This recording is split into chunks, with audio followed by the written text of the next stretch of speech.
Hi నమస్తే అందరికీ. అందరు ఎలా ఉన్నారు? బాగున్నారా? ఫస్ట్ టైం నా ఛానల్ చూస్తుంటే please like, share, subscribe to my channel.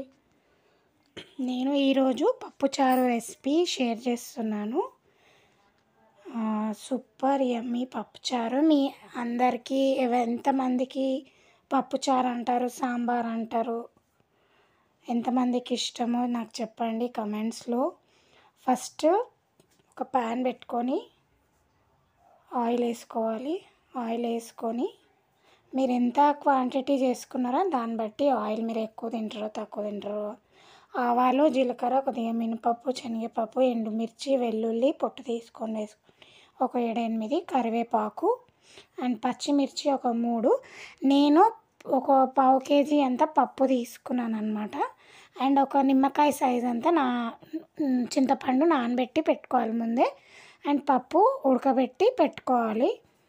మీరు కందిపప్పు అనమాట, కందిపప్పు ముందే నానబెట్టి ఉడకబెట్టి పెట్టుకున్నా పర్లేదు, వెంటనే కడుక్కొని ఉడకబెట్టుకున్నా పర్లేదు.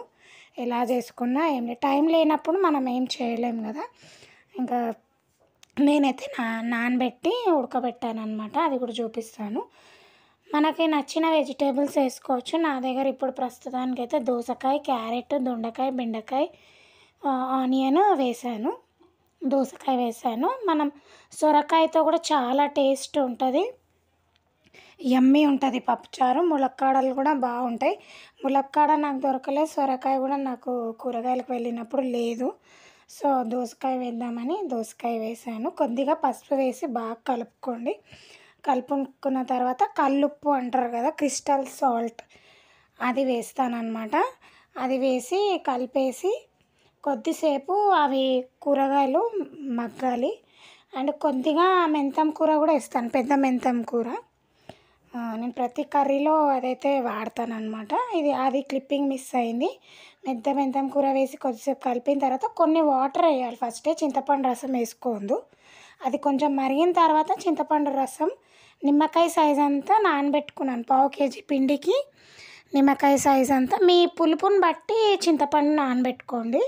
అంటే చింతపండు ఎంత పులుపు ఉంటుందో, కొన్ని పాత చింతపండు ఉంటుంది, కొత్త చింతపండు అట్లా ఉంటుంది కదా, దాన్ని బట్టి మీరు నానబెట్టుకోండి. దీని తర్వాత ఒక 1/2 టీ స్పూన్ కారం, నేను ఎక్కువ ఏమి వేయను ఎందుకంటే ఆల్రెడీ మనం పచ్చిమిర్చి వేసాం కదా.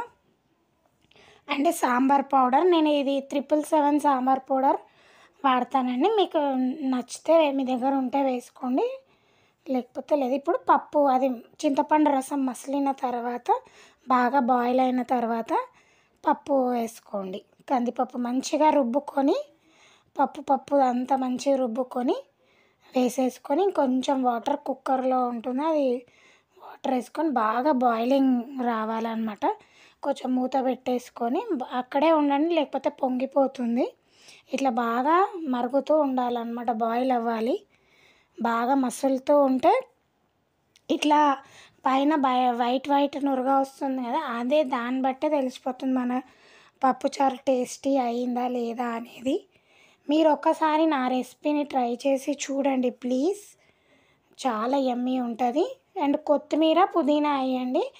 లాస్ట్ సీక్రెట్ ఇంగ్రీడియంట్ మెంతి పొడి అనమాట.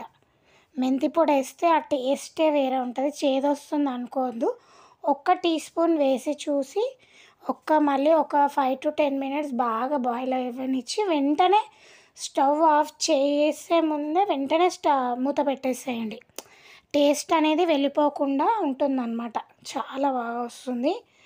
ఇప్పుడు ఉప్పు చెక్ చేసుకొని మళ్ళీ సాల్ట్, ఇందాక కొంచెమే వేసాం కదా, సాల్ట్ చెక్ చేసుకొని వేసుకోండి. ఇట్లా మసులుతుంటుంది, అంతే అండి, పప్పుచారు ready. And thank you for watching.